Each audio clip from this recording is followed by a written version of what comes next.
Fa anisany notapahana tao anatin'ny dinika ny rahan'ny gouvernemanta sy ny vondrona iraisam-pirenena izay nitanterahana tamin'ny andron'ny omaliny tsy tokony anovana intsony ny lisam-pifidianana. Momba izay manana ny fomba fijeriny ny candidat Jean-Louis Robinson. Mpanara-dalàna ny antokoavana hoy ny candidat Jean-Louis Robinson ary heveriny fa izay lazain'ny mpanao lalàna ny tokony arahana mikasika amin'ny fanavaozana ny lisam-pifidianana. Nosoritany ihany koa fa anisan'ny asa afaka tanterahana teny izao ny fitsinjarana ny kara-pifidianana izay efa eny anivon'ny fokontany saingy tsy voazara tamin'ny fihodinana voalohany. Ny antokoavana moa dia antoko mpanara-dalàna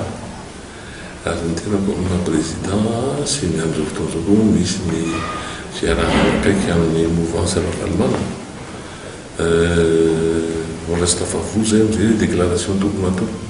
fa raha ny amiko aloha betsaka ihany reo le hoe tsy nahazo ny kara-pifidianana tsy voatitra nefa ny keo be dia be any mbola misy kara-pifidianana ao amin'ny toerana fifidianana reny na any amin'ny toerana tokony misy an'izany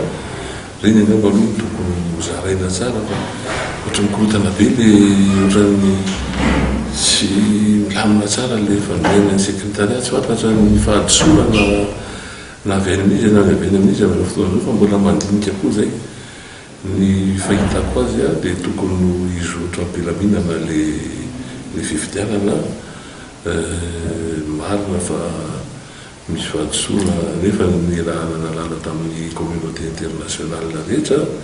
hoe mety azo raisina ihany reny zavatra reny dia ny communauté internationale moa namine an'izay ohatran'ny hevitra zay hoe tsy azo soloana satria mety voakasa indray lasa korotana be eo be zay no lazaiko hoe aminay aloha zay ataon'ny mpahay lalàna no arahana. Momba ny voka-pifidianana indray dia nilaza ny candidat ny Dr Jean-Louis Robinson fa manaraka akaiky ny fivoaran'ny vokatra avy amin'ny senity izy ireo ary miandry am-pitoniana ny vokatra ofisialy. Na izany aza efa manomboka miomana ny fiatrehana ny fihodinana faharoa ny ekipan'ny Dr Jean-Louis Robinson raha nanambarany. Efa manomboka amin'izao fotoana izao zany zay ny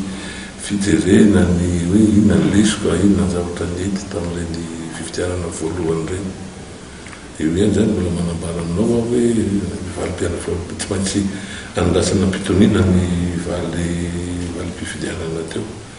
Ny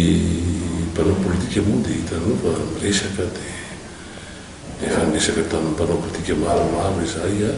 ary betsaka nefa nilaza hoe anohana anay kanefa ny aloha angamba izy ny teny dia amin'izay mihitanareo hoe zao ny azo. Raha ny vokatra vonjomaika navoaka ny senito hatreto dia mbola mijanona voalohany amin'ny isam-bato azo ny candidat Dr Jean-Louis Robinson ary araka ny nambarany dia efa mijery mipaika hiatrehana amin'ny fihodinana faharoa ny antokoavana sy ny ankolafy Ravalomanana.